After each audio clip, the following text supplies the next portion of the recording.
जरूरी नियम तो जरूर मिलेगा पूजा का पूर्ण फल। नमस्कार, मैं हूँ सिमरन और आप देख रहे हैं नेक्स्ट 9 स्पिरिचुअल। जी हाँ, दीपक जलाते वक्त ध्यान रखेंगे अगर कुछ बातें तो आपको मिलेगा पूजा का पूरा लाभ।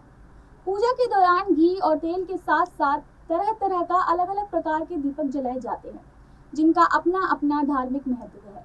लेकिन पूजा के दीपक से जुड़े अलग अलग नियम भी बताए गए हैं, जिनका ध्यान रखने पर व्यक्ति को पूजा का पूर्ण फल प्राप्त होता है।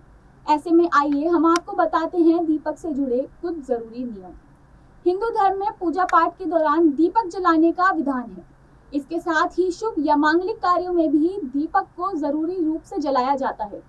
दीपक जलाते समय इस बात का ध्यान अवश्य रखें कि आप जिस दीपक को जला रहे हैं वह कहीं से भी टूटा हुआ नहीं होना चाहिए, क्योंकि इसे शुभ नहीं माना जाता।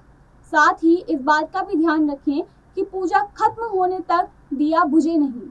कई लोग एक दिए से दूसरे दिए को जलाते हैं, लेकिन ऐसा करना बिल्कुल भी अच्छा नहीं माना जाता है।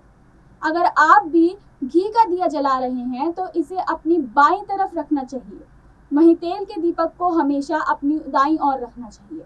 इसी तरह तेल के दीपक में लाल बत्ती का इस्तेमाल किया जाता है और घी के दीपक के लिए रुई की बत्ती बनाई जाती है।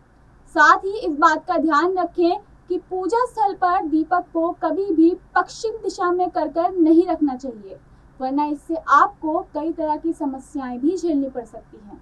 यदि आप इन बातों का ध्यान रखेंगे तो आप सफलता और अपनी पूजा का फल अवश्य ही पाएंगे।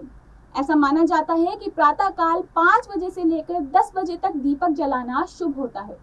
वहीं शाम के समय गोधूली बेला में यानी 5 बजे से लेकर 7 बजे तक का समय दीपक जलाने के लिए शुभ है। इन बातों का ध्यान रखने पर आपको सकारात्मक परिणाम प्राप्त हो सकते हैं। ऐसी ही और अन्य खबरों के लिए सब्सक्राइब कीजिए हमारे YouTube चैनल नेक्स्ट 9 स्पिरिचुअल को। धन्यवाद।